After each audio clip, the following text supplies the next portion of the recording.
6 سال کی بچی ہے جسے اپنے شاید پرائمری کے فرسٹ کلاس میں یا نرسری میں ہے نا، اس کو جب وہ فارغ مطلب وہاں پر جو گویا کہ کنوکیشن ہوا تھا اور طلبہ فارغ ہو رہے تھے، تو اس کو وہ پہنایا گیا تھا، وہ جو فراغت والی کیپ وغیرہ ہوتی ہے نا، اس کا لباس کیا کہتے ہیں اس کو، کنوکیشن ڈریس، تو وہ اس کو پہنایا گیا تھا، اس میں اس کا فوٹو ہے۔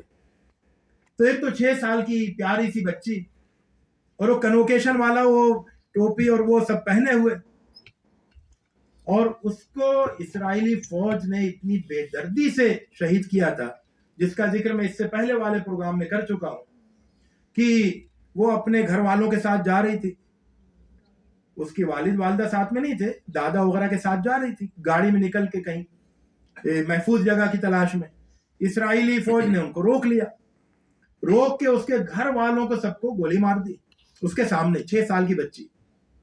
اور اس کے بعد اس نے اپنی رشتہ دار کا فون اٹھا کے اپنی ماں کو فون کیا کہ میں خطرے میں ہوں، میں اکیلی بچ گئی ہوں، مجھے آ کے بچا لو۔ تو جو ریڈ کریسنٹ والے ہیں فلسطین کے، انہوں نے اسرائیلی فوج سے رابطہ کیا اور کہا کہ ہم اس کے پاس جانا چاہتے ہیں، اس کو لے کے آنا چاہتے ہیں۔ انہوں نے اجازت دے دی، سوچیے آپ، سنگ دلی، انہوں نے اجازت دے دی، ایمبولینس آئی، ایمبولینس والے بات کرتے رہے، اور اس کے بعد پھر ایمبولینس سے سب کا رشتہ ختم ہو گیا، اور کئی دن تک ختم رہا۔ اور کئی دن کے بعد جب وہاں سے اسرائیلی فوج ہٹ گئی اور وہاں لوگ پہنچے، تو وہاں دیکھا کہ ایمبولینس والوں کو بھی مار دیا گیا، اس کے گھر والے بھی مار دیے، اور نہ جانے کتنے عرصے اس پوری اذیت سے گزرنے کے بعد اس کو بھی مار دیا گیا۔ تو بہت ہی بے دردی کے ساتھ، سنگ دلی کے ساتھ اس کو شہید کیا گیا، وہ ایک آئیکن اس کو بنایا گیا، اور وہ ہند ہال کے نام سے ہیملٹن ہال کو اس وقت مشہور کر دیا گیا۔ ایسی بہت سی چیزیں ہم امید کرتے ہیں، اللہ تعالیٰ سے دعا کرتے ہیں کہ جو بڑی تبدیلی انشاءاللہ آنے والی ہے، جس کے نتیجے میں وہ پورا خطہ آزاد ہوگا، اس میں ان لوگوں کی کوششوں کو بھی قبول کرے، اس میں بھی برکت دے، اور یہ سفر جو ہے کامیابی کے ساتھ آگے بڑھے، تاکہ خود امریکہ وہ بھی نجات حاصل کرے بائیڈن اور ٹرمپ اور ریپبلکن اور ڈیموکریٹک کے جال سے، اس جنجال سے یہ بھی باہر نکل کر آئے۔ اور اس بات کی انشاءاللہ امکانات ہیں، اگرچہ کہ اس کے راستے میں چیلنج بہت زیادہ ہے۔ آخری بات جس پر میں اپنی گفتگو ختم کروں گا صرف 1 منٹ میں، وہ یہ ہے کہ ڈاکٹر منصف مرزوقی نے ایک جائزہ اور ایک سوال پیش کیا۔ انہوں نے کہا کہ اس وقت جمہوریت کو، ڈیموکریسی کو سب سے زیادہ خطرہ وہ جمہوری ذرائع سے اور ان جمہوری قدروں سے ہے جن کا جمہوریت میں گویا کہ نام لیا جاتا ہے، آزادی رائے، جس کا غلط استعمال کر کے پاپولسٹ اور یہ وہ سب فاشسٹ وہ سب آتے ہیں، یہ انتخابی عمل اور یہ اور وہ، تو یہ ساری چیزیں جو ہیں جمہوریت کے جو وسائل ہیں، جو اس کا طریقہ کار ہے، وہ سب چیزیں جو ہیں وہ جمہوریت کو نقصان پہنچانے کے لیے استعمال کی جا رہی ہیں، فاشسٹوں کی طرف سے بھی اور پاپولسٹوں کی طرف سے بھی۔ تو پھر جمہوریت کو بچانے والی چیز کیا ہے؟ جمہوری طریقے نہیں بچا پا رہے، جمہوری قدریں نہیں بچا پا رہی، تو جمہوریت کو کیا چیز بچائے؟ انہوں نے ایک بہت نقطے کی بات کہی ہے، اس پر ڈسکشن ہو سکتا ہے۔ انہوں نے کہا اس کو جو چیز بچائے گی وہ یہ کہ ایک ملک میں عوام ہوتے ہیں، حکومت ہوتی ہے جو عوام کے کندھوں پر سوار ہوتی ہے، عوام کے ذریعے سے بنتی ہے، اور عوام ہوتے ہیں۔ ایک تیسرا عنصر بھی ہوتا ہے، اور وہ عنصر ہوتا ہے ذمہ دار شہریوں کا، ان شہریوں کا جو اپنے ملک کے سلسلے میں، اپنے ملک کی قدروں کے سلسلے میں، اپنے ملک کی تعمیر کے سلسلے میں وہ زندہ احساس اور ذمہ داری کا احساس رکھتے ہیں۔ یہ جو ذمہ دار شہری ہیں، ان کی تعداد جب بڑھتی ہے، یہ جب حرکت میں آتے ہیں، تو اصل میں ملک کے نظام کی حفاظت ہوتی ہے۔ تو جمہوریت کے اصل حفاظت اگر ہوگی اور وہ کسی ملک میں اگر بحال ہوگی اور اس کو جو خطرے درپیش ہیں ان کا سدباب ہوگا، تو وہ ذمہ دار شہریوں کی ایک متعدد بھی تعداد کی اپنی ذمہ داری ادا کرنے سے۔ اس وقت امریکہ میں ہم یہ سمجھتے ہیں کہ یہی ہو رہا ہے، امریکی یونیورسٹیز میں یہی ہو رہا ہے کہ لوگ اپنی ذمہ داری کو محسوس کر کے اور ایک رسپانسیبل سٹیزن اور شہری بن کر وہ قربانیاں دے رہے ہیں اور جدوجہد میں مصروف ہیں. شکریہ. وآخر دعوانا الحمدللہ رب العالمین.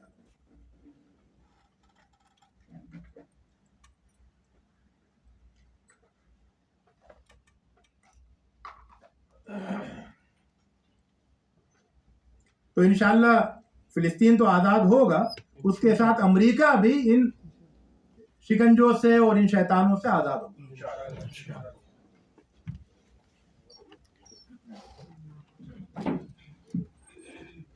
شکریہ ڈاکٹر محی الدین گائی صاحب، آپ نے اس موضوع پر سیر حاصل گفتگو فرمائی، کیونکہ یہ گفتگو بہت ہی سیر حاصل ہو رہی تھی، اس وجہ سے سوال جواب کا بھی وقت جو ہے اسی میں دے دیا گیا. آخر میں یہ اعلان ہے کہ اگلے ہفتے پھر انشاءاللہ کسی موضوع پر یہاں پر اظہار خیال ہوگا. آپ خود بھی تشریف لائیں اور اپنے دوست احباب کو بھی خبر فرمائیں. اور اسی کے ساتھ آپ سب کا شکریہ اور اس اجتماع کے اختتام کا اعلان ہوتا ہے. السلام علیکم ورحمۃ اللہ وبرکاتہ.